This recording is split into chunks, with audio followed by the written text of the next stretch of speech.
Hi friends. நம்ம வீட்டில் இன்றைக்கி என்ன பார்த்தீங்கன்னா மத்தியானம் லஞ்சுக்கு வந்து வெங்காய பக்கடா பஜ்ஜி போட்டாச்சு. இன்னும் அடுத்தது பார்த்திங்கன்னா பருப்பு வடை. பாருங்கள்,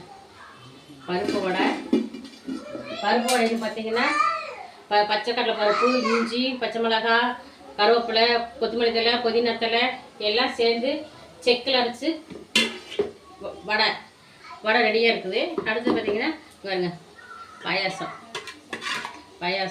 என்ன பாயாசம்னா பாசிப்பருப்பு பாயாசம் பாருங்கள் ஊற்றி வச்சுருக்கிறேன் ஃப்ரெண்ட்ஸ்.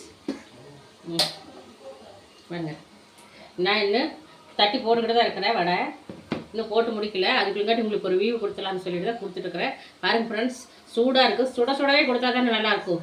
சூடாரி கொடுத்தா வியூ ஓடுறதா இருந்தாலும் சரி, நம்ம சாப்பிட்றதா இருந்தாலும் சூடாக கொடுக்கணும் யாராக இருந்தாலும். பாருங்கள், வேர்த்து ஒழுகுது. ஆனால் விசேஷம்னா வேலை அப்படித்தான் வைக்கும். அதெல்லாம் நம்ம பொருட்படுத்தக்கூடாது, வேலையை செஞ்சுட்டே இருக்கணும்.